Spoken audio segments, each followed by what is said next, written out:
What's up guys? Ako si Pau, Marinong Bicolano.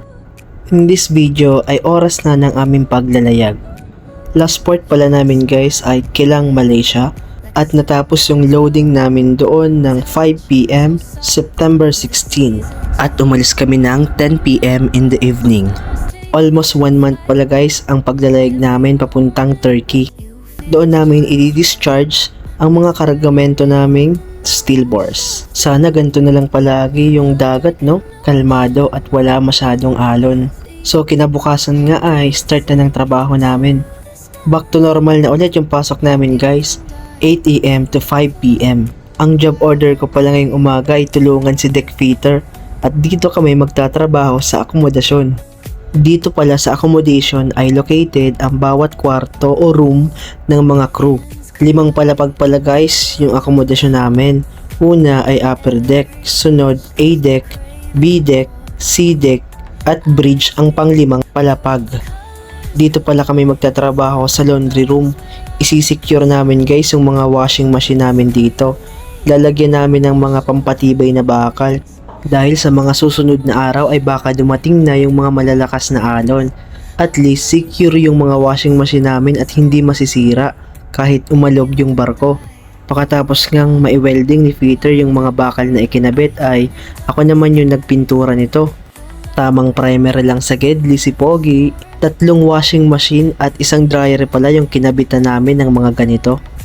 Then after lunch ay sa labas naman kami para mag-secure ng gangway. Nilagyan namin ito ng mga kadena para kapag humampas man yung mga malalakas na alon ay hindi ito mahulog. At pati yung mga crane grab ay nilagyan din namin para di din ito gumalaw kapag maalo na. At nautusan na akong magsara ng mga ventilation dito sa forward para hindi makapasok yung tubig dagat dito kapag humampas na ang malakas na alon.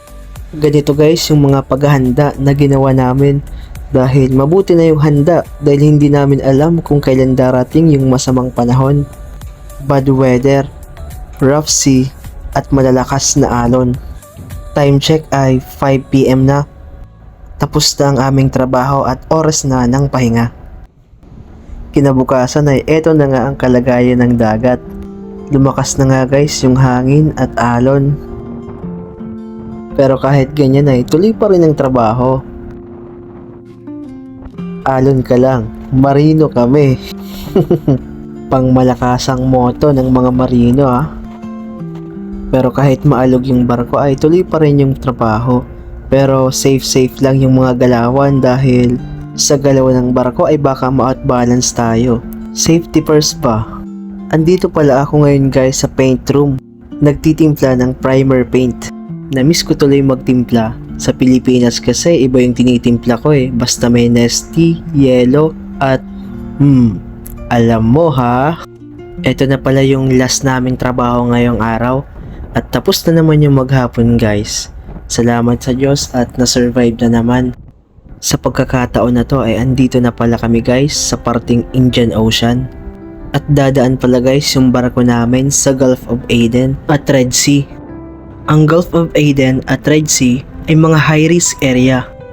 Dito kadalasan may nangyayaring piracy attack. At kamakailan lang ay may mga binombang barko dito. May mga sasampa namang armed guard na mag-e-escort sa amin kapag dumaan kami dito sa high risk area. Pero kahit ganun ay kinakabahan pa rin ako guys at nag-aalala. Pero alam kong hindi ako nag-iisa dahil kasama namin ng Diyos nagagabay sa amin.